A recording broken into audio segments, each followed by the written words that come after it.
Chapter 2 The Council of Elrond. Next day Frodo woke early, feeling refreshed and well. He walked along the terraces above the loud flowing Brunnen, and watched the pale, cool sun rise above the far mountains, and shine down slanting through the thin silver mist. The dew upon the yellow leaves was glimmering, and the woven nets of gossamer twinkled on every bush. Sam walked beside him, saying nothing, but sniffing the air, and looking every now and again with wonder in his eyes at the great heights in the east. The snow was white upon their peaks. On a seat cut in the stone beside a turn in the path they came upon Gandalf and Bilbo deep in talk. "Hello! Good morning," said Bilbo. "Feel ready for the great council?" "I feel ready for anything," answered Frodo. "But most of all I should like to go walking today and explore the valley. I should like to get into those pine woods up there." He pointed away, far up the side of Rivendell to the north. "You may have a chance later," said Gandalf, "but we cannot make any plans yet. There is much to hear and decide today." Suddenly, as they were talking, a single clear bell rang out. "That is the warning bell for the Council of Elrond," cried Gandalf. "Come along now. Both you and Bilbo are wanted." Frodo and Bilbo followed the wizard quickly along the winding path back to the house. Behind them, uninvited and for the moment forgotten, trotted Sam. Gandalf led them to the porch where Frodo had found his friend that evening before. The light of the clear autumn morning was now glowing in the valley. The noise of bubbling waters came up from the foaming riverbed. Birds were singing, and a wholesome peace lay on the land. To Frodo, his dangerous flight, and the rumours of the darkness growing in the world outside, already seemed only the memories of a troubled dream. But the faces they turned to meet them as they entered were grave. Elrond was there, and several others were seated in silence around him. Frodo saw Glorfindel and Gloin, and in a corner alone Strider was sitting, clad in his old travel-worn clothes again. Elrond drew Frodo to a seat by his side and presented him to the company, saying, "Here is my friends. The Hobbit, Frodo, son of Drogo. Few have ever come hither through greater peril or in an errand more urgent." He then pointed out and named those whom Frodo had never met before. There was a younger dwarf at Gloin's side, his son Gimli. Beside Glorfindel there sat other councillors of Elrond's house, of whom Eristar was the chief, and with him was Gaudur, an elf from the Grey Havens, who had come on an errand from Círdan the shipwright. There was also a strange elf clad in green and brown, Legolas, a messenger from his father Thranduil, the king of the elves of northern Mirkwood. And seated a little apart was a tall man with a fair and noble face, dark-haired and grey-eyed, proud and stern of glance. He was cloaked and booted as if for a journey on horseback, and indeed though his garments were rich and his cloak was lined with fur, they were stained with long travel. He had a collar of silver in which a single white stone was set. His locks were shorn about his shoulders.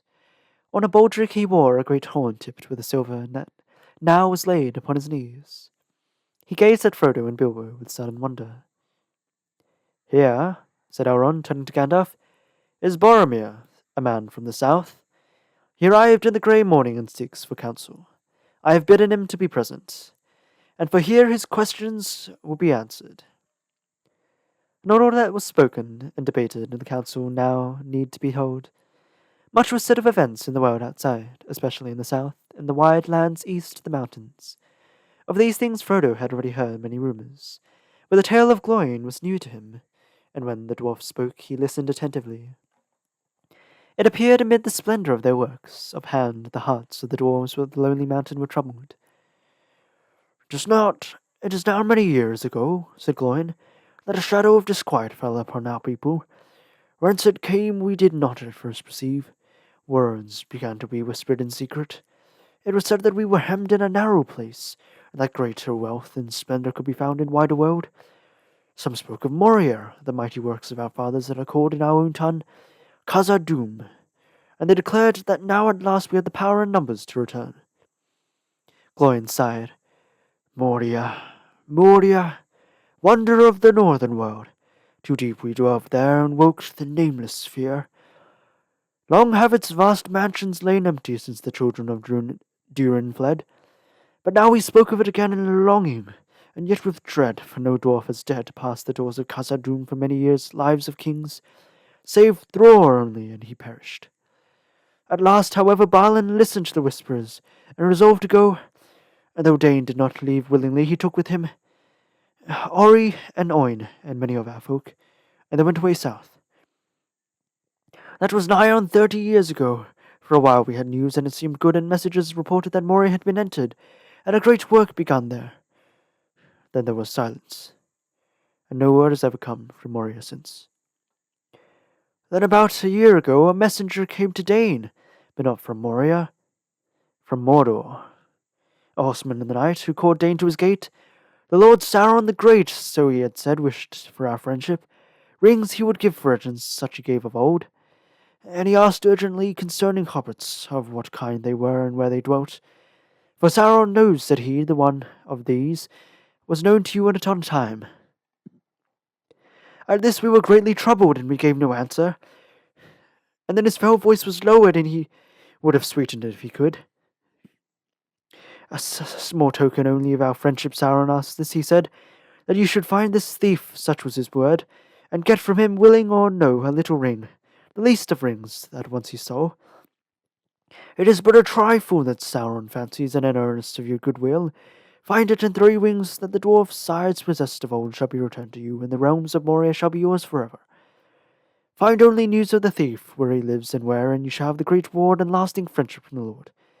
Refuse, and things will seem not so well. Do you refuse? At this his breath came like the hiss of snakes, and all who stood by shuddered. But Dane said, I say neither yea or nay. I must consider this message, and what it means under its fair cloak. Consider well, but not long, said he. The time of my thought is my own to spend, answered Dane. For the present, said he, and rode into the darkness. Heavy have the hearts of our chieftains been since that night.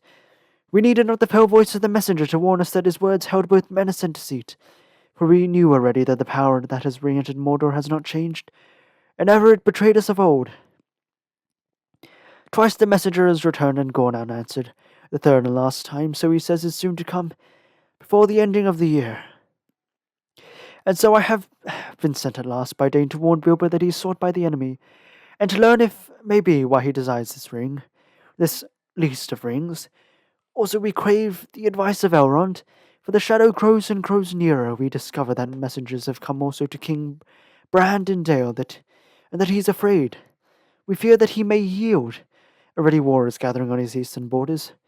If we make no answer, the enemy may move men of his rule to assail King Brand and Dane also. You have done well to come, said Elrond. You will hear today all that you need in order to understand the purposes of the enemy. There is naught that you can do other than to resist, with hope or without it. But you do not stand alone.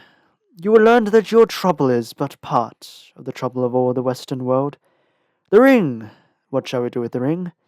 The least of rings, the trifle that Sauron fancies. That is the doom that we must deem. That is the purpose for which you are all called hither. Called, I say, though I have not called you to me, strangers from distant lands. You have come and are here met, in this very nick of time. By chance it may seem, yet it is not so. Believe rather that it is so ordered that we, who sit here and none others, must now find counsel for the peril of the world. Now therefore things shall be openly spoken that have been hidden, or but a few until this day. And first, so that all may understand that it is the peril, the tale of the ring shall be told from the beginning even to this present, and I will begin that tale though others shall end it. Then all listened while Elrond spoke in his clear voice, spoke of Sauron and the rings of power and their forging in the Second Age, of the world long ago. A part of his tale was known to some there, but the full tale to none, and many eyes were turned to Elrond in fear and wonder, as he told of the elven smiths of Eregion and the friendship with Moria, and their eagerness for knowledge by which Sauron ensnared them. For in that time he was not yet evil to behold, and they received his aid and grew mighty in craft, whereas he learned all their secrets and betrayed them, and forged secretly in the mountain of fire the one ring to be their master. But Celebrimbor was aware of him, and hid the 3 which he had made, and there was war, and the land was laid to waste, and the gate of Moria was shut. Then through all the years that followed he traced the ring, but since that history is elsewhere recounted, even as Elrond himself set it down in his books of lore, it is not here recorded. For it is a long tale, full of deeds, and great and terrible, and briefly there Elrond spoke. The sun rode up, the sky and the morning was passing ere he ceased. Of Númenor he spoke, its glory and its fall, and the return of the kings of men to Middle-earth, out of the deeps of the sea, borne upon the wings of storm. Then Elendil the Tall and his mighty sons Isildur and Anarion became great lords. In the north realm they made an Arnor, and the south realm and Gondor above the mouths of Anduin. But Sauron of Mordor assailed them, and they made the last alliance of elves and men, and the hosts of Gil-galad and Elendil were mustered in Arnor. Thereupon Elrond paused a while and sighed. I remember well the splendours of their banners, he said. It recalled to me the glory of the elder days and the hosts of Beleriand. So many great princes and captains were assembled. Yet not so many and not so fair as when Thangorndrim was broken, and the elves deemed that evil was ended forever, and it was not so. You remember, said Frodo, speaking his thought aloud in his astonishment. But I thought, he stammered as Elrond turned towards him, I thought that the fall of Gil-galad was a long age ago. So it was indeed, answered Elrond gravely. But my memory reaches back even to the elder days. Erendil was my sire, who was born in Gondolin before its fall, and my mother was Elwing, daughter of Dior, son of Luthien and Doriath. I have seen 3 ages in the west of the world, and many defeats, and many fruitless victories. I was the herald of Gil-galad and marched with his host. I was at the battle of Dagorlad before the Black Gate of Mordor, where we had the mastery, for the spear of Gil-galad and the sword of Elendil, Aeglos and Narsil, none could withstand. I beheld the last combat on the slopes of Orodruin, where Gil-galad died and Elendil fell, and Narsil broke beneath him. But Sauron himself was overthrown, and Isildur cut the ring from his hand, and the hilt shard of his father's sword, and took it for his own. At this the stranger Boromir broke in. So that is what has become of the ring, he cried. If ever such a tale was told in the south, it has long been forgotten. I have heard of the great ring of him, that we do not name, but we believe that it was perished from the world in the ruin of his first realm. Isildur took it. That is tidings indeed. Alas, yes, said Elrond. Isildur took it, as should not have been. It should have been cast into Orodruin's fire-nigh at hand where it was made. But few marked what Isildur did. He alone stood by his father in that last mortal contest, and by Gil-galad only Círdan stood, and I. But Isildur will not listen to our counsel. This I will have as Wyrgrid for my father and my brother, he said, and therefore, whether we would or no, he took it, treasure it. But soon he was betrayed to his death, and so it is named in the north, Isildur's bane. Yet death maybe was better than what else might have befallen him. Only in the north did these tidings come, and only to a few. Small wonder it is that you have not heard them, Boromir.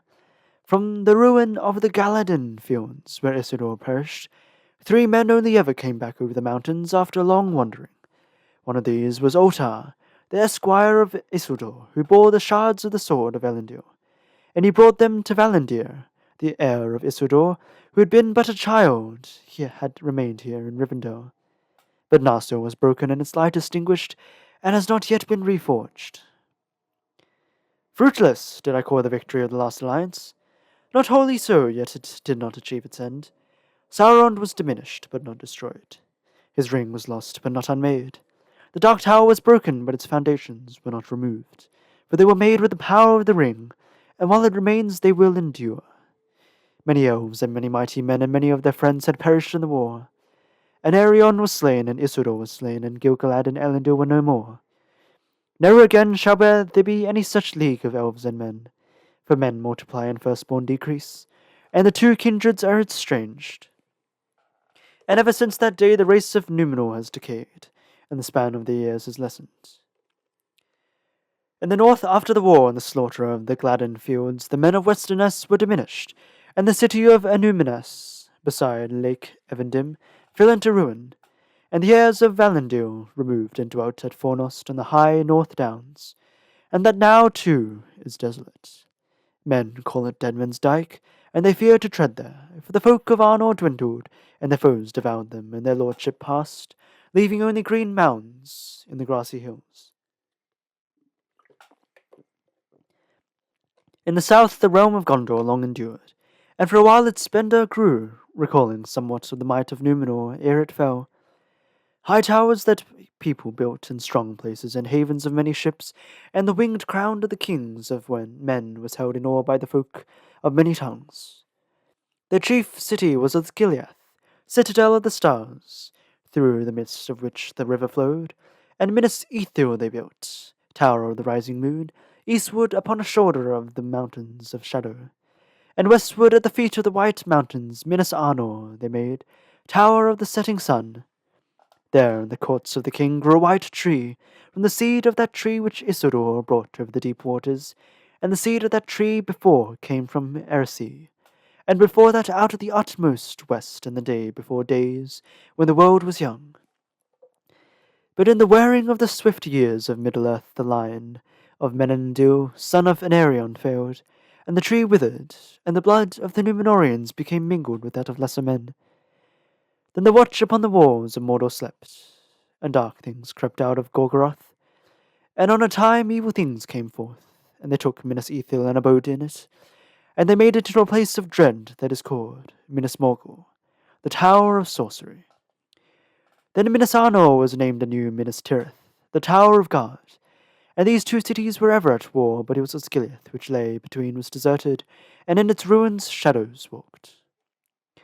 So it has been for many lives of men, but the lords of Minas Tirith still fight on, defying our enemies, keeping the passage of the river from Argonath to the sea.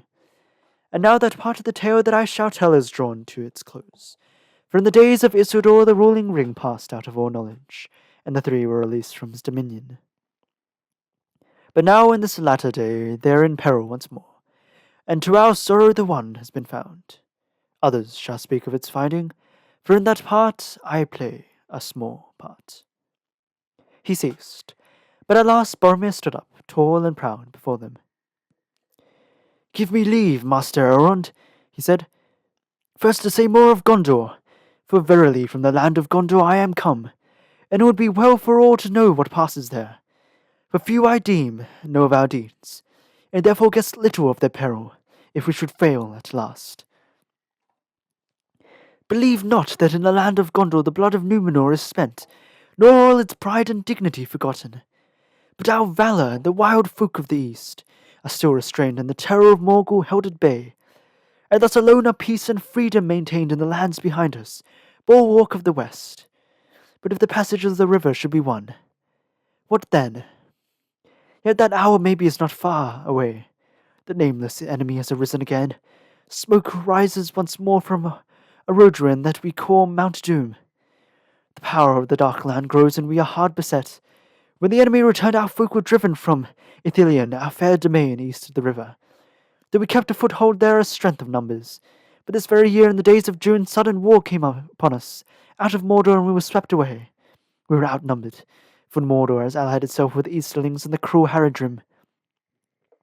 But it was not by numbers that we were defeated. A power was there that we had not felt before.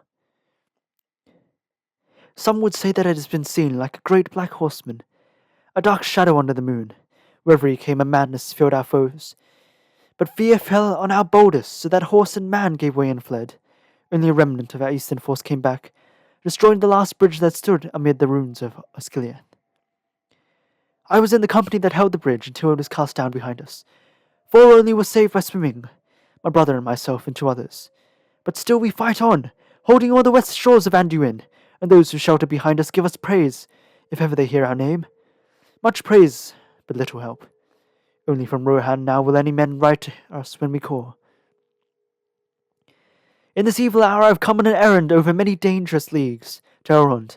110 days I have journeyed all alone, but I do not seek allies in war. The might of Elrond is in wisdom, not in weapons, it is said. I've come to ask for counsel in the unravelling of hard words. From the eve of the sudden assault, a dream came to my brother in a troubled sleep, and afterwards a like dream came up to him again, and once to me. In that dream I thought the eastern sky grew dark, and there was a growing thunder. But in the west a pale light lingered, and out of it I heard a voice, remote but clear, crying, "Seek for the sword that was broken, in him Ladris it dwells. There shall counsels taken, stronger than Morgul spells. There shall be shown a token that doom is near at hand, for Isidor's bane shall waken, and the halfling forth shall stand." Of these words we could understand little when we spoke to our father Denethor, Lord of Minas Tirith, wise in the lore of Gondor. This only would he say that Imladris was old the name upon the elves of a far northern dale, where Elrond the half-elven dwelt, greatest of lore masters. Therefore my brother, seeing how desperate was our need, was eager to heed the dream and seek for Imladris. But since the way was full of doubt and danger, I took the journey upon myself. Loth was my father to give me leave, and long have I wandered by roads forgotten, seeking the house of Elrond, of many which many have heard, but few knew where it lay. And here in the house of Elrond, more shall be made clear to you, said Aragorn, standing up.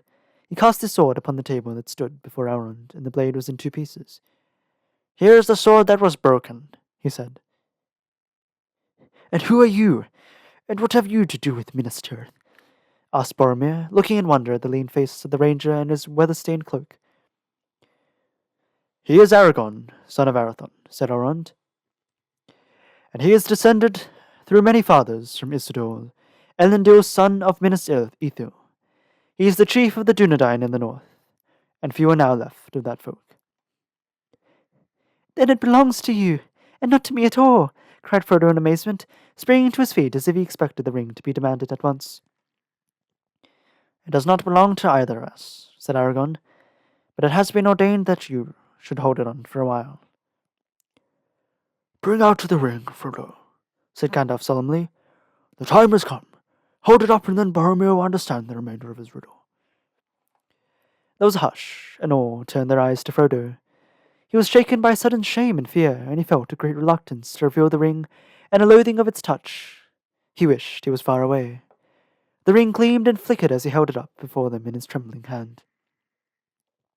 Behold, Isildur's bane, said Elrond. Boromir's eyes glinted as he gazed at the golden thing. The halfling, he muttered. Is then the doom of Minas Tirith come at last? But why then should we seek a broken sword? The words were not of the doom of Minas Tirith, said Aragorn, but doom and great deeds are indeed at hand. For the sword that was broken is the sword of Elendil that broke beneath him when he fell. It has been treasured by his heirs when all other heirlooms were lost. For it was spoken of old among us that it should be made again when the ring, Isildur's bane, was found. Now you have seen the sword that you have sought. What would you ask? Do you wish for the house of Elendil to return to the land of Gondor?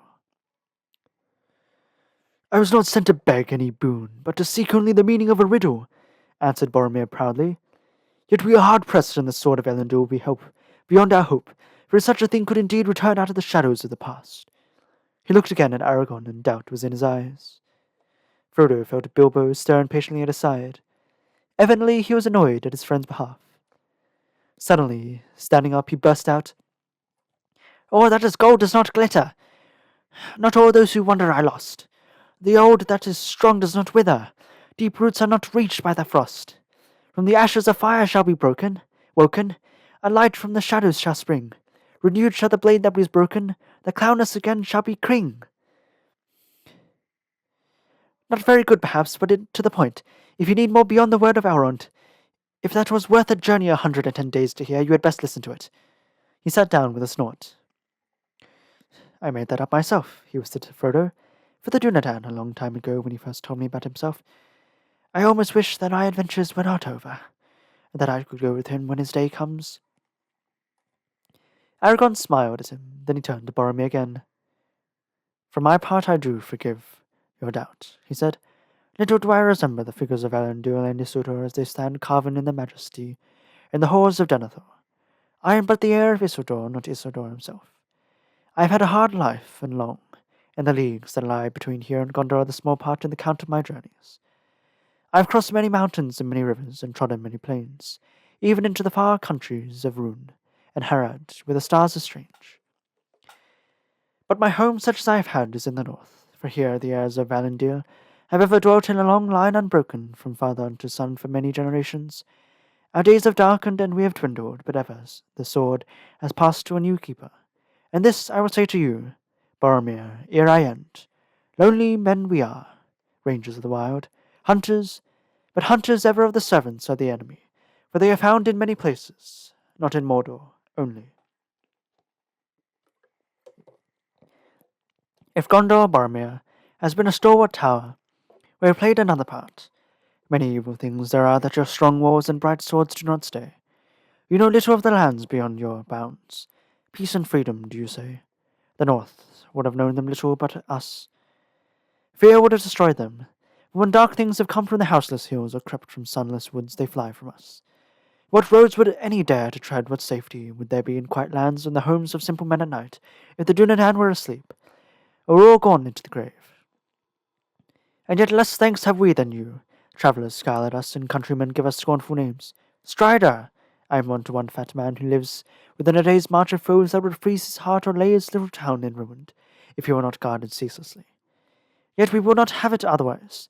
If simple folk are free and care from and fear, simply they would be, and we must be secret to keep them so. That has been the task of my kindred, while the years have lengthened and the grass has grown. But now the world is changing once again. A new hour comes, Isildur's bane is found. Battle is at hand, the sword shall be reforged. I will come to Minas Tirith. Isildur's bane is found, you say? Said Boromir. I have seen a bright ring in the halfling's hand, but Isildur perished ere this age and the world began, they say. How do the wise know that this ring is his? And how has it passed down the years until it is brought hither by so strange a messenger? That shall be told, said Elrond. But not yet, I beg, master, said Bilbo. Ere the sun is climbing to noon, and I feel the need of something to strengthen me. I had not named you, said Elrond, smiling, but I do so now. Come, tell us your tale, and if you have not yet cast your story into verse, you may tell it in plain words. The briefer, the sooner shall you be refreshed. Very well, said Bilbo. I will do as you bid. But I will now tell the true story, and if some here have heard me tell it otherwise. He looked sidelong at Glóin. I asked them to forget it and forgive me. I only wished to claim the treasure as my very own in those days, and to be rid of the name of thief that was put on me. But perhaps I understand things a little better now. Anyway, this is what happened. To some, their Bilbo's tale was wholly new, and they listened with amazement while the old hobbit, actually not at all displeased, recounted his adventure with Gollum at full length. He did not omit a single riddle. He would have given so also an account of his party and disappearance from the Shire, if he had been allowed, but Elrond raised his hand. Well told, my friend, he said, but that is enough of the time. For the moment it suffices to know that the ring passed to Frodo your heir. Let him now speak. Then, less than willingly than Bilbo, Frodo told of his dealings with the ring from the day that it passed into his keeping. Every step of his journey from the Hobbiton to the ford of Bruinen was questioned and considered, and everything that he could recall concerning the Black Riders was examined. At last he sat down again. Not bad, Bilbo said to him. You would have made a good story of it, if they hadn't kept on interrupting. I tried to make a few notes, but we shall have to go over it again together sometime, if I am to write it up. There are whole chapters of stuff before you ever got there. Yes, it made quite a long tale, answered Frodo, but the story still does not seem complete to me. I still want to know a good deal, especially about Gandalf. Galdor of the Havens, who sat nearby, overheard him. You speak for me also, he cried, and turning to Elrond, he said, The wise may have good reason to believe that the Halfling's trove is indeed the great ring of long debate, unlikely though that it may seem to those who know less.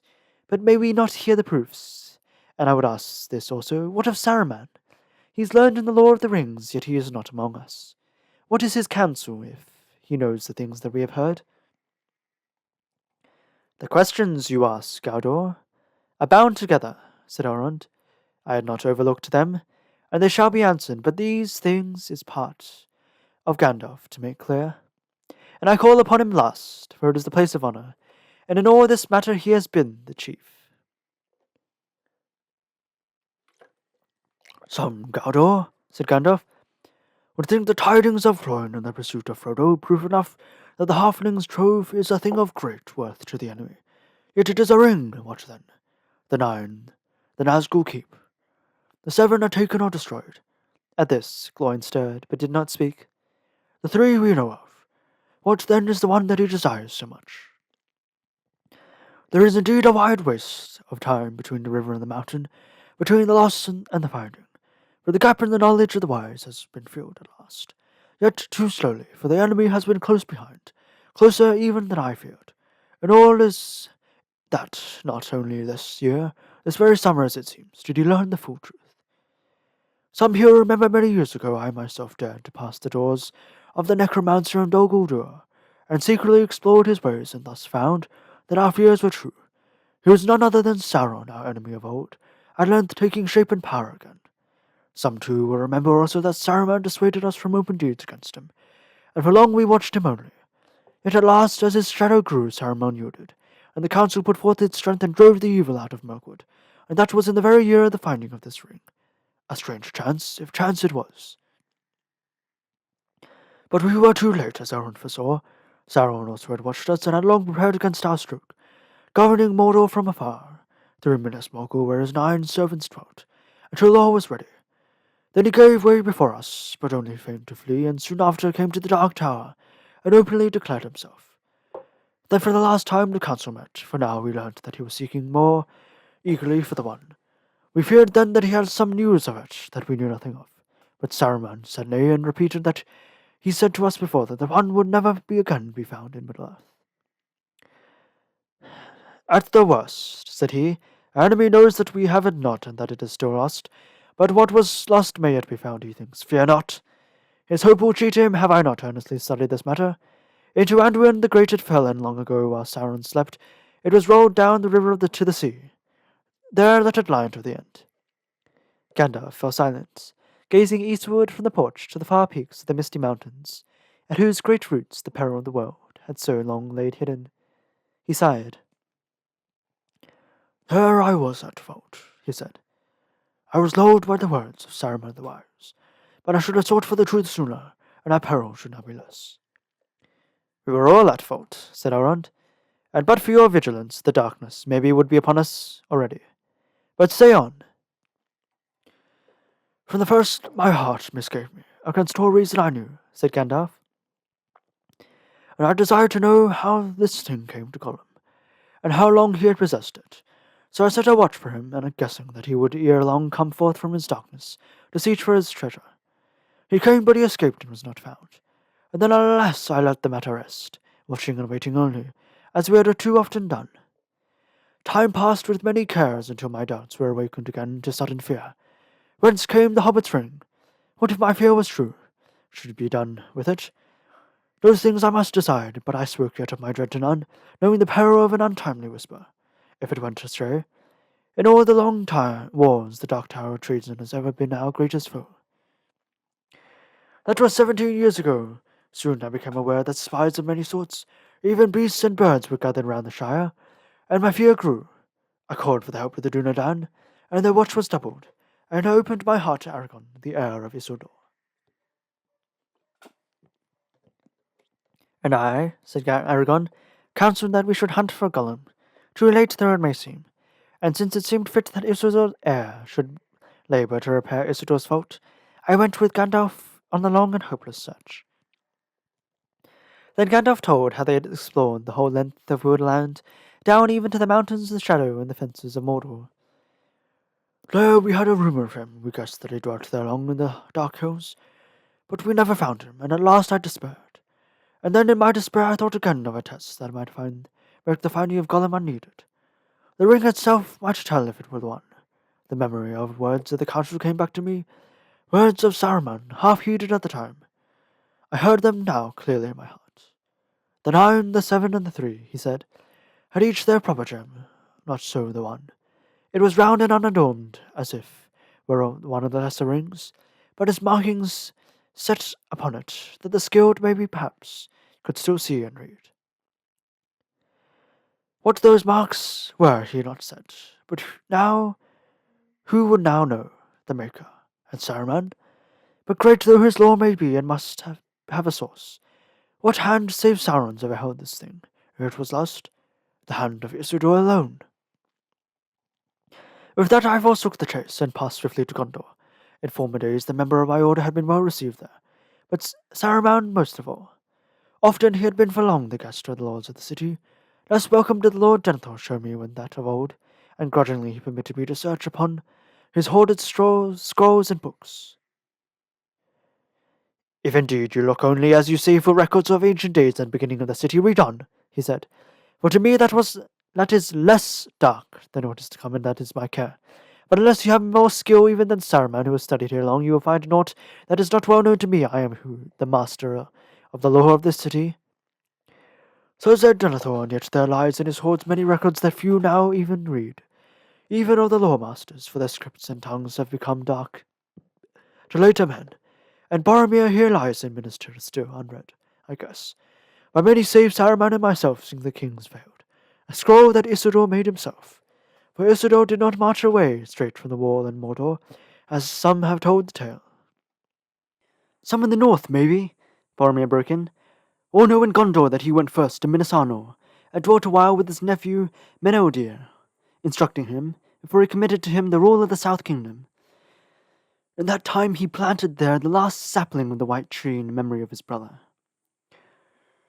But in that time also he made this scroll, said Gandalf, and that is not remembered in Gondor, it would seem, for this scroll concerns the ring.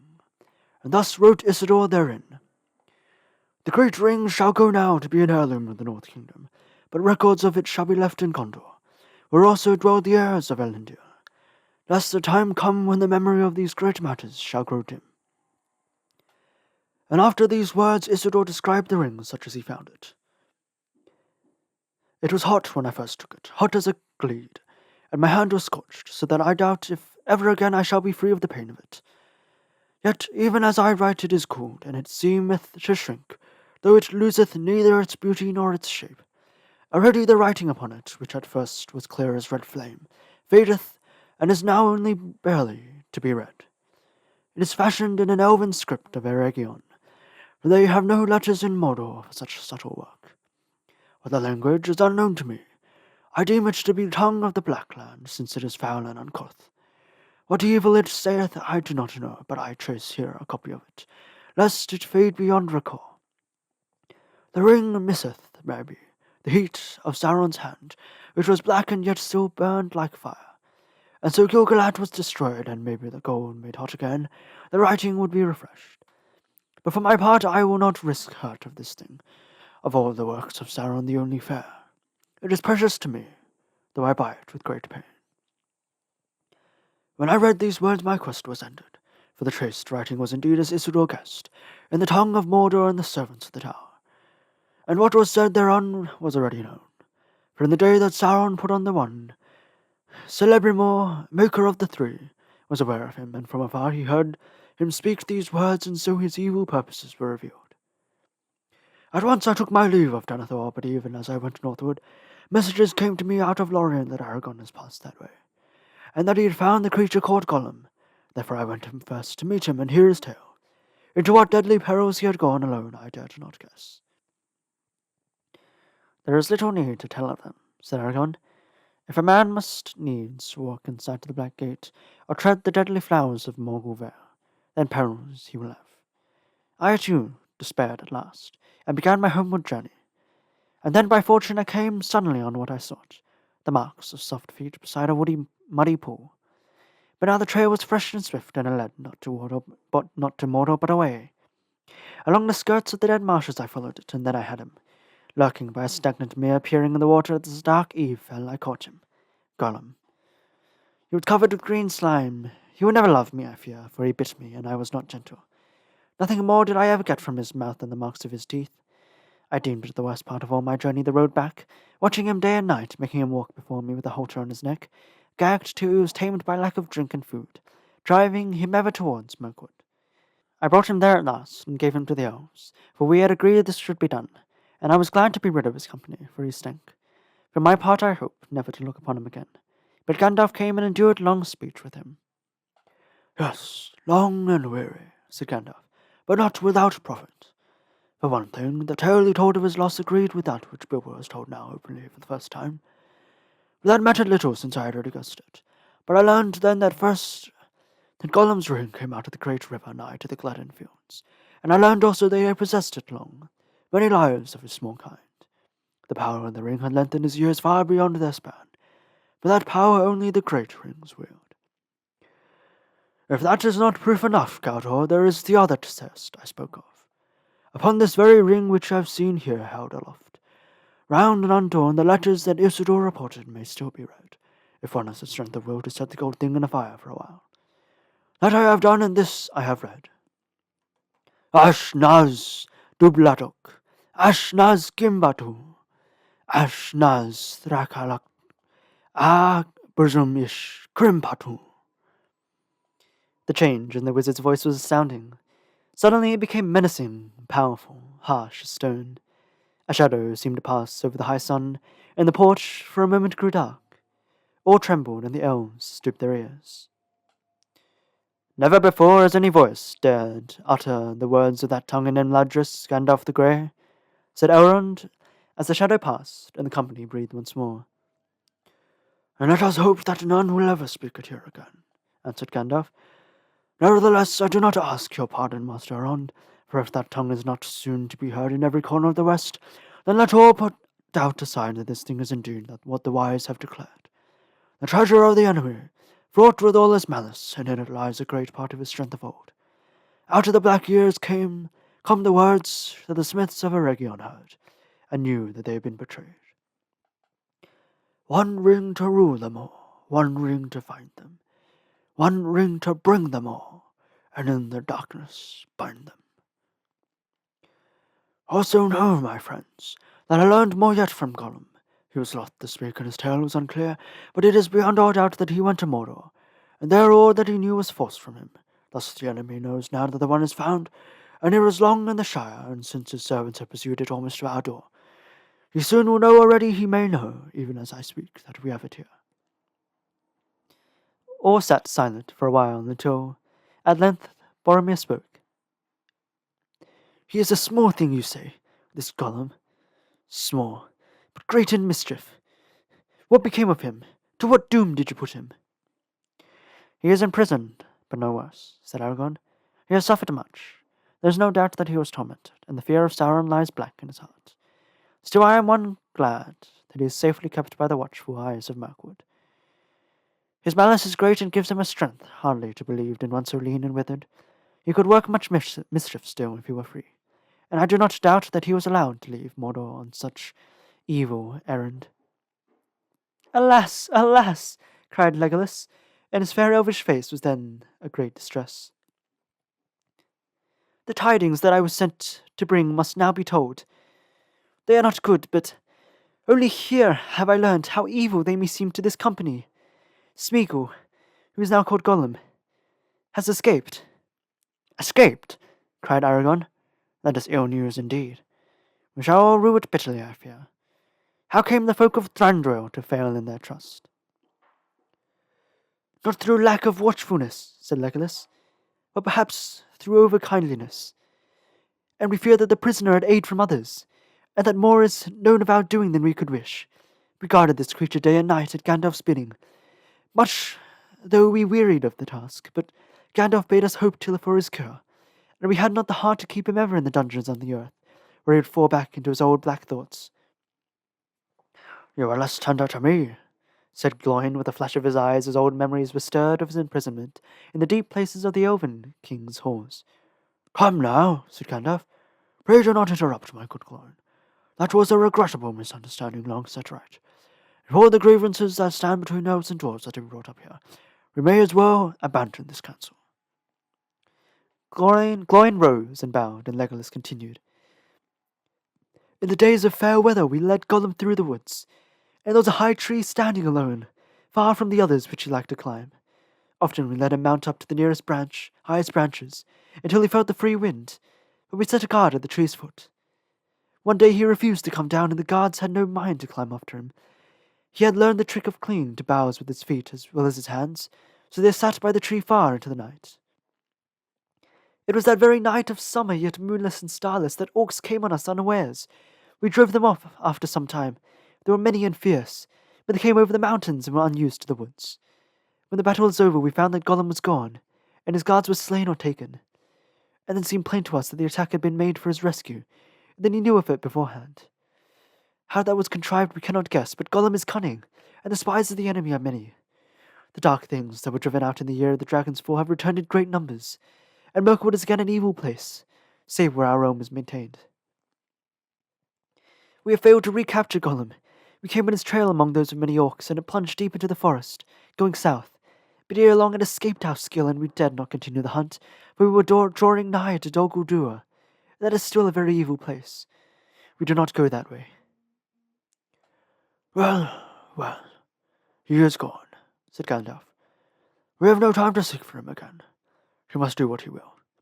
But he may yet play a part that neither he nor Sauron have foreseen. And now I will answer Gauro's other question. What of Saruman? What are his counsels to us in this need? This tale I must tell in full, for only Elrond has heard it yet, and that in brief. But it will bear on all that we must resolve. It is the last chapter of the Tale of the Rings, so far as it has yet gone. At the end of June I was in the Shire, but a cloud of anxiety was on my mind, and I rode to the southern borders of the little land, for I had a foreboding of some danger, still hidden from me but drawing near. Their messages reached me telling me of war and defeat in Gondor, and when I heard of the Black Shadow, a chill smote my heart. But I found nothing save a few fugitives from the south. Yet it seemed to me that on them sat a fear which they would not speak. I then turned east and north and journeyed along the greenway, and not far from Bree I came upon a traveller sitting on a bank, beside the road with his grazing horse beside him. It was Radagast the Brown, who at one time dwelt at Rosgobel, near the borders of Mirkwood. He is one of my order, but I have not seen him for many a year. Gandalf, he cried, I was seeking you, but I am a stranger in these parts. All I knew was that you might be found in a wild region with the uncouth name of Shire. Your information was correct, I said, but do not put it that way if you meet any of the inhabitants. You are near the borders of the Shire now. And what do you want with me? It must be pressing. You are never a traveller unless driven by a great need. I have an urgent errand, he said. My news is evil. Then he turned about me as if the hedges might have ears. Nazgul, he whispered. The Nine are abroad again. They have crossed the river secretly and are moving east-westward. They have taken the guise of riders in black. I knew then what I had dreaded without knowing it. The enemy must have some great need or purpose, said Radagast. But that is what makes him look to these distant and desolate parts. I cannot guess. What do you mean? Said I. I have been told that wherever they go the riders ask for news of a land called Shire. The Shire, I said, but my heart sank, for even the wise might fear to withstand the Nine. When they are gathered together under their fell chieftain, a great king in sorcery he was of old, and now he wields a deadly fear. Who told you and who sent you? I asked. Saruman the White, answered Radagast. And he told me to say that if you feel the need, he will help, but you must seek his aid at once, or it will be too late. And that message brought me hope, for Saruman in the White is the greatest of my order. Radagast is, of course, a worthy wizard, a master of shapes and changes of hue, and he has much lore of herbs and beasts, and birds are especially his friends. But Saruman has long studied the arts of the enemy himself, and thus we have often been able to forestall him. It was by the devices of Saruman that we drove him from Dol Guldur. It might be that he had found some weapons that could drive back the Nine. I will go to Saruman, I said. Then you must go now, said Radagast, for I have wasted time in looking for you, and the days are running short. I was told to find you before midsummer, and that is now here. Even if you set out from this spot, you will hardly reach him before the Nine discover the land they seek. I myself must turn back at once. And with that he mounted and would have ridden on straight. Stay a moment, I said. We shall need your help, and the help of all things that will give it. Send out messages to all the beasts and birds that are your friends. Tell them to bring news of anything that bears on this matter to Saruman and Gandalf. Let the messages be sent to Orthanc. I will do that, he said, and rode off as if the Nine were after him. I could not follow him there and then. I had ridden very far already that day, and I was weary as my horse, and I needed to consider matters. I stayed the night in prayer and decided that I had no time to return to the Shire. Never did I make a greater mistake. However, I wrote a message to Frodo and trusted to my friend the innkeeper to send it to him. I rode away at dawn, and I came at long last to the dwelling of Saruman. That is far south in Isengard, in the end of the Misty Mountains, not far from the Gap of Rohan. And Boromir will tell you that that is an open great open vale that lies between the Misty Mountains and the four northernmost foothills of Erd Nimrus, the White Mountains of his home. But Isengard is a circle of sheer rocks that encloses a valley, as with all, and in the midst of that valley is a tower of stone called Orthanc. It was not made by Saruman, but the men of Numenor long ago, and it is very tall and has many secrets, yet it looks not to be a work of craft. It cannot be reached save by passing the circle of Isengard, and in that circle there is only one gate. Late one evening I came to the gate like a great arch in the wall of rock, and it was strongly guarded, but the keepers of the gate were on the watch for me and told me that Saruman awaited me. I rode under the arch and the gate closed silently behind me, and suddenly I was afraid, though I knew no reason for it. But I rode to the foot of Orthanc, and came to the stair of Saruman, and there he met me and led me up to his high chamber. He wore a ring on his finger. "So you have come, Gandalf," he said to me gravely, but in his eyes there seemed to be a white light, as if a cold laugh was in his heart. "Yes, I have come," I said. "I have come for your aid, Saruman the White," and that title seemed to anger him. "Have you indeed, Gandalf the Grey?" he scoffed. "For aid? It has seldom been heard that Gandalf the Grey sought for aid, one so cunning and so wise, wandering about the lands and concerning himself in every business, whether it belongs to him or not." I looked at him and wondered.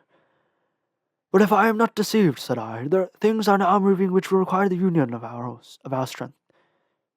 "That may be," he said, "but the thought is late in coming to you. How long, I wonder, have you concealed from me the head of the council, a matter of greatest import? What brings you now from your lurking place in the Shire?" "The Lion have come forth," I answered. "They have crossed the river," Sir Radagast said to me. "Radagast the Brown," laughed Saruman, and he no longer concealed his scorn. "Radagast the bird-tamer, Radagast the simple, Radagast the fool. Yet he has just the wit to play the part I set him, for you have come, and that was all the purpose of my message. And here you will stay, Gandalf the Grey, and rest from journeys. For I am Saruman the Wise, Saruman Ringmaker, Saruman of many colours." I looked then and saw his robes, which had been white, were not so, but were woven of all colours, as if he moved. They shimmered and changed hue so the eye was bewildered. "I liked white better," I said. "White?" he sneered. "It serves as a beginning. White cloth may be dyed. The white page can be overwritten, and the white light can be broken." "In which case it is no longer white," said I, "and he that breaks a thing to find out what it is has left the path of wisdom." "You need not speak to me as one of the fools that you take for friends," said he. "I have not brought you hither to be instructed by you, but to give you a choice." He drew himself up and then began to declaim as if he were making a speech long rehearsed. "The elder days are gone. The middle days are passing. The younger days are beginning. The time of the elves is over, but our time is at hand. The world of men, which we must rule. But we must have power to order all things as we will, for that good which only the wise can see.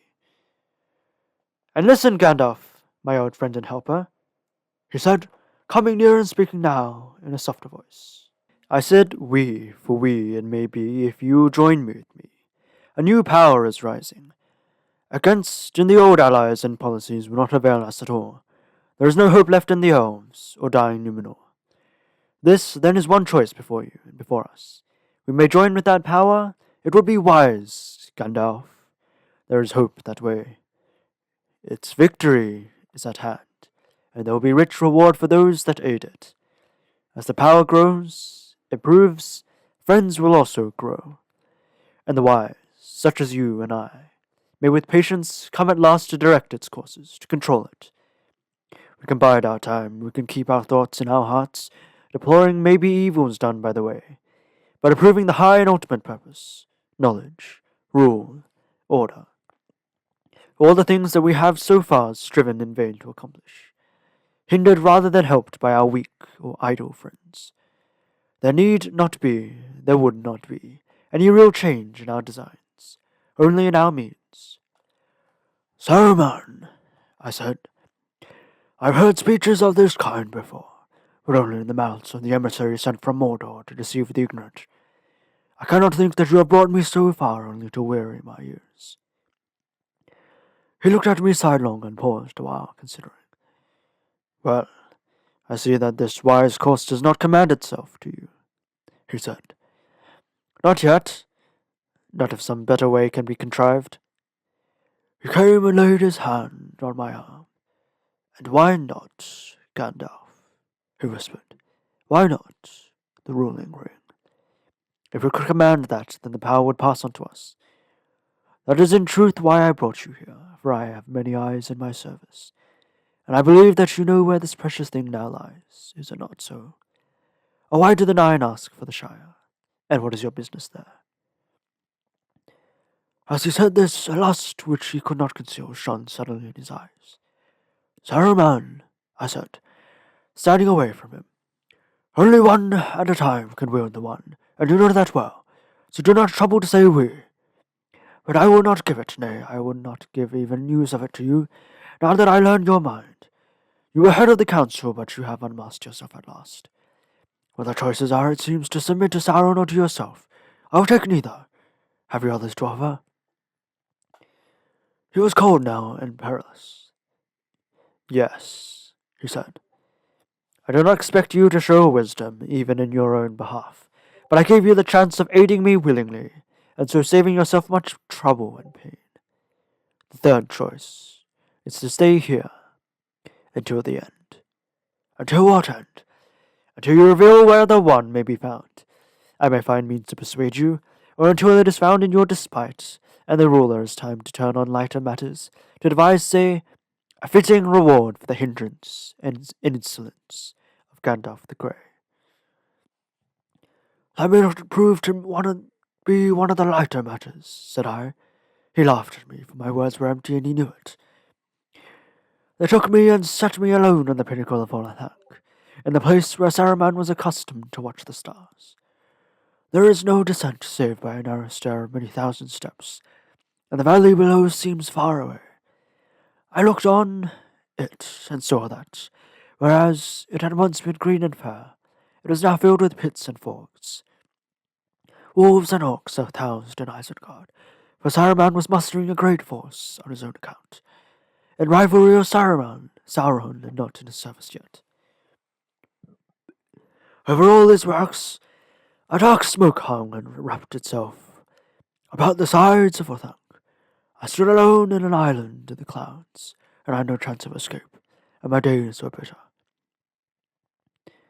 I was pierced with cold, and I had but little room in which to pace to and fro, brooding on the coming of the riders of the north. That the Nine had indeed risen, I felt assured, but apart from the words of Saruman which might be lies. Long ere I came to Isengard, I had heard tidings, by the way, that could not be mistaken. Fear was ever in my heart for my friends in the Shire, but still I had some hope. I hoped that Frodo had set forth at once, as my letter had urged, and he had reached Rivendell before the deadly pursuit began. And both my fear and my hope proved ill-founded. For my hope was founded on a fat man in Bree, and my fear was founded on the cunning of Sauron. But fat men who sell ale have many cause to answer, and the power of Sauron is still less than fear makes it. But in the circle of Isengard, trapped and alone, it was not easy to think that the hunters before whom all have fled or fallen would falter in the Shire far away. I saw you, cried Frodo. You were walking backwards and forwards. The moon shone in your hair. Gandalf paused, astonished, and looked at him. It was only a dream, said Frodo, but it suddenly came back to me. I had quite forgotten it. It came some time ago after I left the Shire, I think. Then it was late in coming, said Gandalf. As you will see, I was in an evil plight, and those who know me will agree I have seldom been in such need, and do not bear such misfortune well. Gandalf the Grey, caught like a fly in a spider's treacherous web, Yet even the most subtle spiders may leave a weak thread. At first I feared, as Saruman no doubt intended, that Radagast had also fallen. Yet I had caught no hint of anything wrong in his voice, or in his eye at our meeting. If I had, I should never have gone to Isengard, or I should have gone more warily. So Saruman guessed, and he had concealed his mind and deceived his messenger.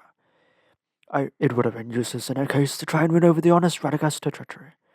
He sought me in good faith, and so persuaded me. That was the undoing of Saruman's plot, for Radagast knew no reason why he should not do as I asked, and he rode away towards Mirkwood, where he had many friends of old. And the eagles of the mountain went far and wide, and they saw many things. The gathering of wolves, and the mustering of ox, and the nine riders going hither and thither in the lands. And they heard news of the escape of Gollum, and they sent a messenger to bring these tidings to me. So it was that, when summer waned, there came a night of moon, and Gwaihir the winged lord, swiftest of the great eagles, came unlooked for, to our thank, and he found me standing on the pinnacle. Then I spoke to him, and he bore me away before Saruman was aware. I was far from Isengard, ere the wolves and orcs issued from the gate to pursue me. How far can you bear me? I said to Gwaihir. Many leagues, said he, but not to the ends of the earth. I was sent to bear tidings, not burdens. Then I must have a steed on land, I said, and a steed surpassingly swift, for I have never had such need of haste before. Then I will bear you to Edoras, where the lords of Rohan sit in his halls, he said. That is not very far off. And I was glad, for in the Riddermark, the Rohan, the Rohirrim, the horse lords dwell. And there are no horses like those that are bred in the great vale, between the misty mountains and the white. Are the men of Rohan still to be trusted, do you think? I said to Gwaihir, for the treason of Saruman has shaken my faith.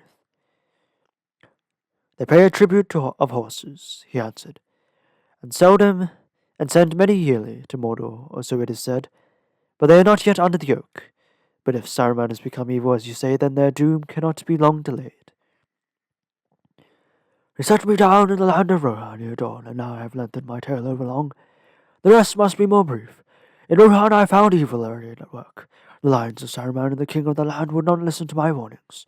He bade me take a horse and be gone, and I chose one of my liking, but little to his. I took the best horse in his land, and I have never seen the like of him. Then he must be a noble beast indeed, said Aragorn, and it grieves me more than any tidings that might seem worse to learn that Sauron levies such tribute. It was not so when last I was in the land. Nor is it now, I will swear, said Boromir. It is a lie that comes from the enemy. I know the men of Rohan, true and valiant, our allies, dwelling still in the lands that we gave them long ago. The shadow of Mordor lies on distant lands, answered Aragorn. Saruman has fallen under it. Rohan is beset. Who knows what you will find there if you ever return? Not this, at least, said Boromir, that they will buy their lives with horses. They love their horses next to their kin, and not without reason, for the horses of the Riddermark come from the fields of the north, far from the shadow, and their race, as that of their masters, is descended from the free days of old. True, indeed, said Gandalf, and there is one among them that might have been found in the morning of the world. The horses of the Nine cannot vie with him, tireless, swift as the flowing wind. Shadowfax, they call him. By day his coat glistens like silver, and by night it is like a shade, and he passes unseen. Light is his footfall. Never before had any man mounted him, but I took him and I tamed him, and so speedily he bore me that I reached the Shire, when Frodo was on the Barrow Downs, though I set out from Rohan only when he set out from Hobbiton. But fear grew on me as I rode. Ever as I came north I heard tidings of the riders, and though I gained on them day by day, they were never before me. They divided their forces. I learned some remained on the eastern borders, not far from the Greenway, and some invaded the Shire from the south. I came to Hobbiton and Frodo had gone, but I had words with old Gamgee. Many words and few to the point. He had much to say about the shortcomings of the new owners of Bag End. I can't abide changes, said he. Not at my time of life, and least of all changes for the worst. Changes for the worst, he repeated many times. Worst is a bad word, I said to him, and I hope you do not live to see it. But amidst his talk I gathered at last that Frodo had left Hobbiton less than a week before, and then a black horseman had come to the hill the same evening. Then I rode on in fear. I came to Buckland and found it up in an uproar, as busy as a hive of ants that has been stirred with a stick. I came to the house at Crick Hollow and it was broken open and empty, but on the threshold there lay a cloak that had been Frodo's. Then for a while hope left me, and I did not want to gather news, or I might have been comforted. When I rode on the trail of riders, it was hard to follow, for it went many ways, and I was at a loss. But it seemed to me that one or two had ridden towards Bree. And that way I went, for I thought of words that might be said to the innkeeper. Butterbur, they called him, thought I. If this delay was his fault, I will melt all the butter in him.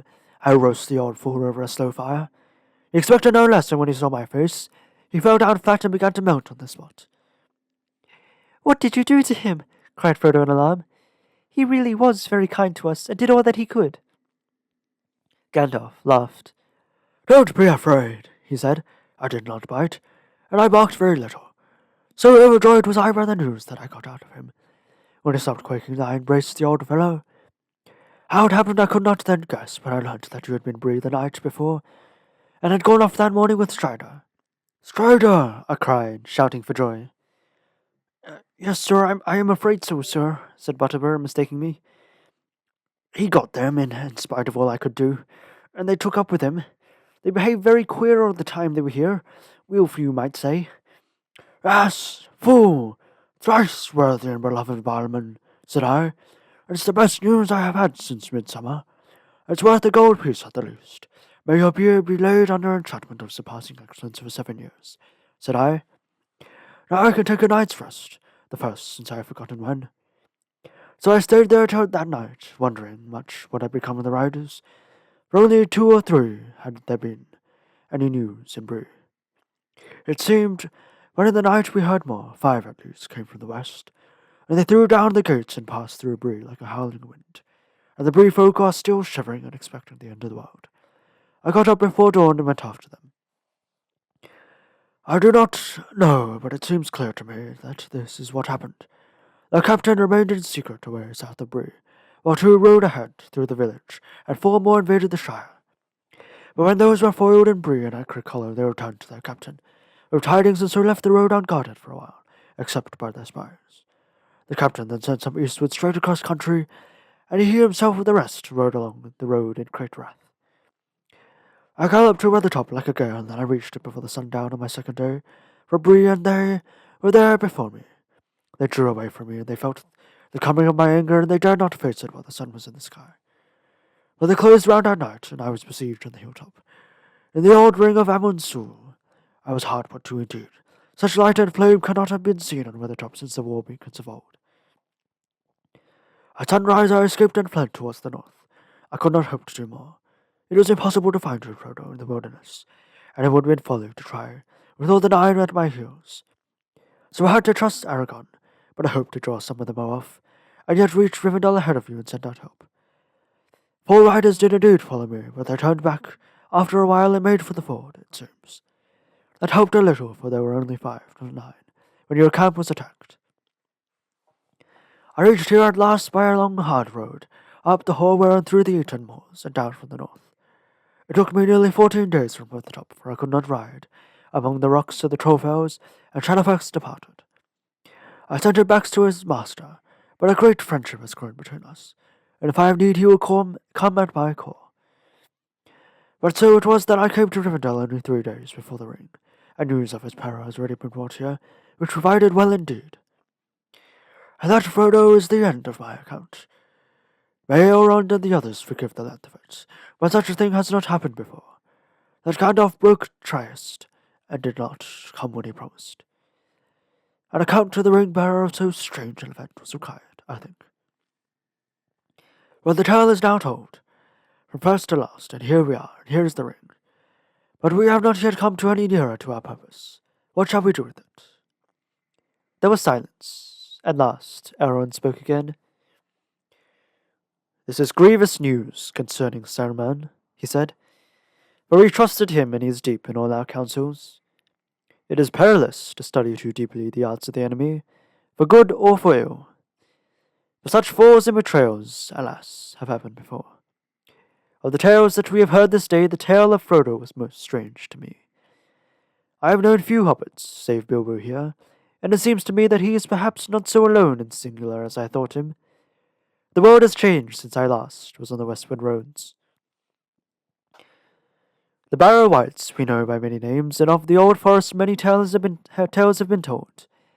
All that now remains is but an outlier of its northern march. Time was when a squirrel could go from tree to tree from what is known now the Shire to Dunland west of Isengard. In those lands I journeyed once, and many things wild and strange I knew, but I had forgotten Bombadil, if indeed this is still the same that walked the woods and hills long ago, and even then was older than the old. That was not then his name. Eowyn Benadar, we called him, oldest and fatherless.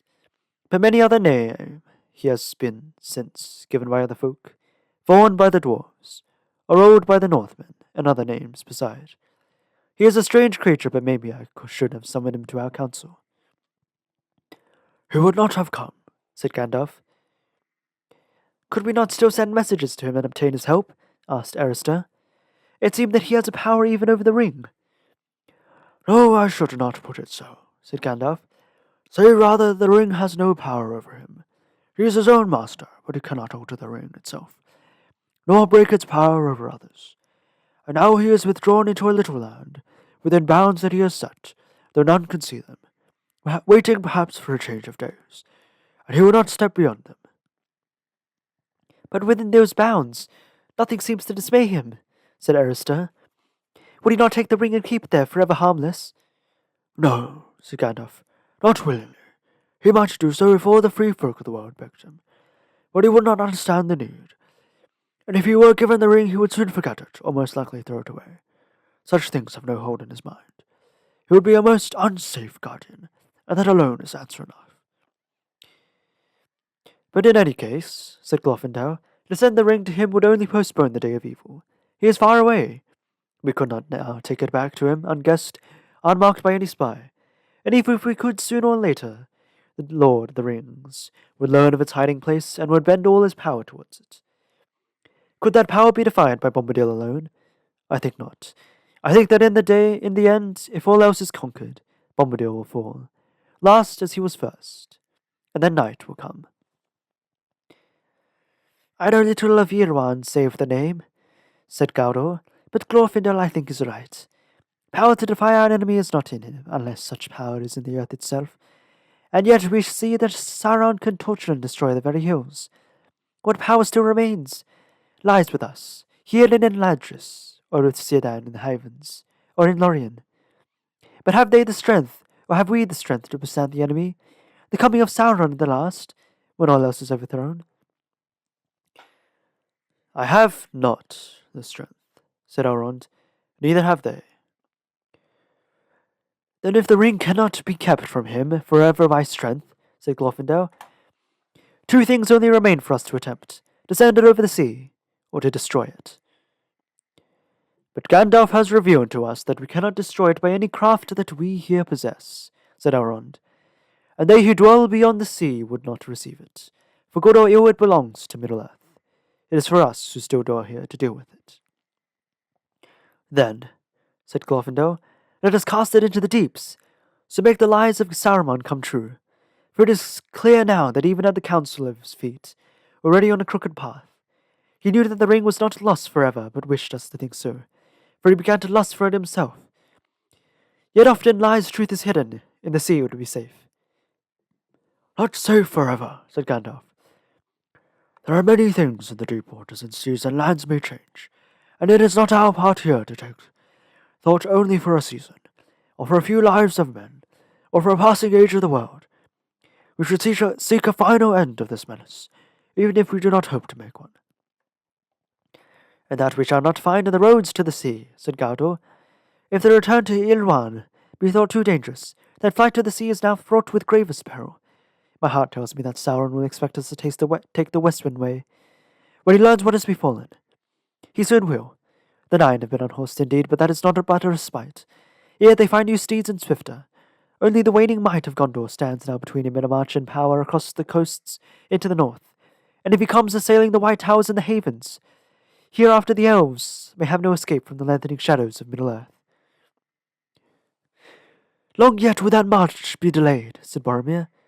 Gondor wanes, you say, but Gondor stands, and even in the end of its strength is still very strong.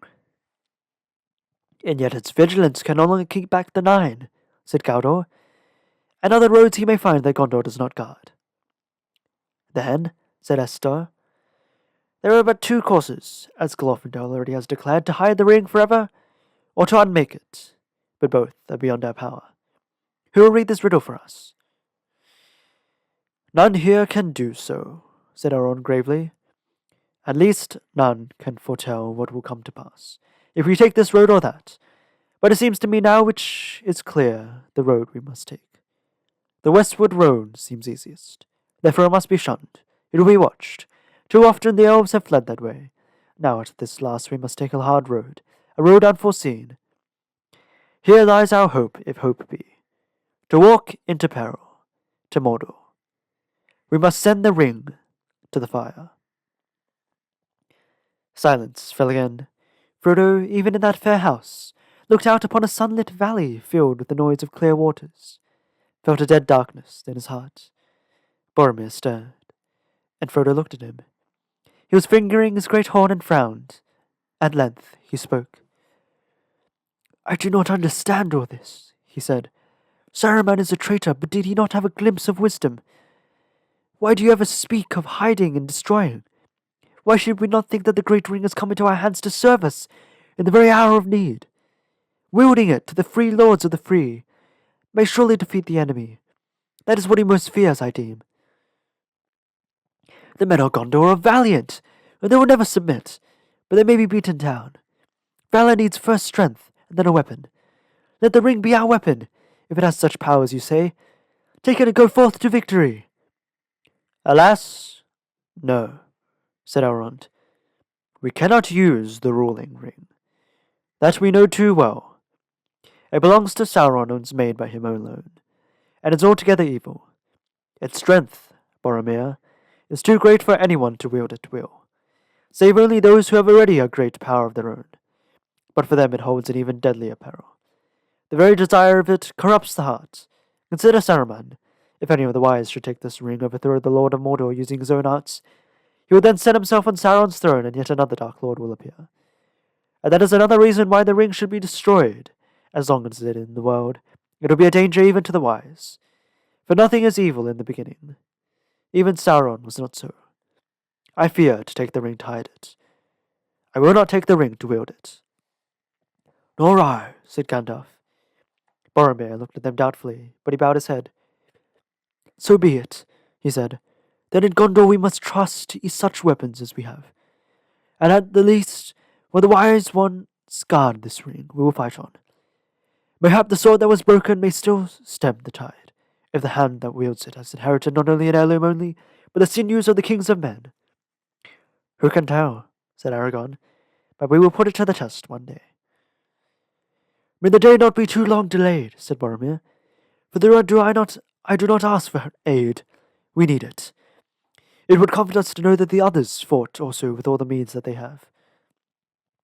Then be comforted, said Elrond, for there are other powers and realms that you know not, and they are hidden from you. And you and the great flows past many shores, ere it comes to Argonath and the gates of Gondor. So that might be for all, said Glorn the dwarf. And for all these strengths are joined, and the powers of each we use in league, other rings there may be less treacherous that might be used in our need. The seven are lost to us, if Dwalin and Balin has not found the ring of Thror, which was the last naught has been heard of since Thror perished in Moria. Indeed, I may now reveal that it was partly in hope to find the ring that Balin went away. Balin will find no ring in Moria, said Gandalf. Thror gave it to Thrain, his son, but not Thrain to Thorin. It was taken with torment from Thrain in the dungeons of Dol Guldur. I came too late. Ah, alas, cried Gloin, when will the day come of our revenge? But still there are the three. What are the three rings of the elves? Very mighty rings, it is said. Do not the elf lords keep them? Yet they too were made by the Dark Lord long ago. Are they idle? I see elf lords here. will they not say? The elves returned no answer. Did you not hear me, Gloin? Said Elrond. The three were not made by Sauron, nor did he ever touch them, but of them it is not permitted to speak. So much only in this hour of doubt I may now say. They are not idle, but they were not made as weapons of war or conquest. That is not their power. Those who made them do not desire strength or dominion, or hoarded wealth, but understanding, making and healing, to preserve all things unstained. These things the elves of Middle-earth have in some measure gained, though with sorrow. But all that has been wrought by those who wield the three will turn to their undoing, and their minds and hearts will become revealed to Sauron if he regains the one. It would be better if the three had never been. That is his purpose. But what then would happen if the ruling ring were destroyed as you counsel? Asked Gloin. We know not for certain, answered Elrond sadly. Some hope that the three rings, which Sauron has never touched, would then become free, and the rulers might heal the hurts of the world that he has wrought. But maybe when the one is gone, the three will fail, and many fair things will fade and be forgotten. That is my belief. Yet all the elves are willing to endure this chance, said Glorfindel, if by it the power of Sauron may be broken and the fear of his dominion be taken away forever. Thus we return once more to destroying of the ring, said Aristor. And yet we come no nearer. What strength have we for the finding of the fire in which it was made? That is the path of despair, of folly, I would say, if the long wisdom of Elrond did not forbid me. Despair? Or folly? Said Gandalf. Who does not despair, for despair is only for those who see the end beyond all doubt. We do not. It is wisdom to recognize necessity. When all other courses have been weighed, though as folly it may appear to those who cling to false hope. Well, let folly be our cloak, a veil before the eyes of the enemy, for he is very wise, and weighs all things to a nicety in the scales of his malice. But the only measure that he knows is desire for power, and so he judges all hearts. Into his heart the thought will not enter that any will refuse it, that having the ring we may seek to destroy it. If we seek this, we shall put him out of reckoning. At least for a while, said Elrond. The road must be trod, but it will be very hard, and neither strength nor wisdom will carry us far upon it. This quest may be attempted by the weak, with as much hope as the strong. It touches off the course of deeds that move the wheels of the world. Small hands do them because they must, while the eyes of the great are elsewhere. Very well, Master Elrond, said Bilbo suddenly. Say no more. It is plain enough what you are pointing at. Bilbo the silly hobbit started this affair, and Bilbo had better finish it on himself. I was very comfortable here, and getting on with my book. If you want to know, I am just writing an ending for it. I had thought of putting, and he lived happily ever afters, to the end of his days. It is a good ending, and none the worse for having been used before. And now I shall have to alter that. It does not look like coming true anyway, though we evidently have to be several more chapters if I had lived to write them. It is a frightful nuisance. Where don't I start? Boromir looked in surprise at Bilbo, but the laughter died on his lips when he saw that all the others regarded the old hobbit with grave respect. Only Gloin smiled, but his smile came from old memories. Of course, my dear Bilbo, said Gandalf. If you had really started this affair, you might be expected to finish it. But you know well enough now that immediate starting is too great to claim for any, and that only a small part is played in great deeds by any hero. You need not bow. Though the word was meant, we do not doubt that unaddressed you are making a valiant offer, but one beyond your strength, Bilbo. You cannot take this thing back. It has passed on.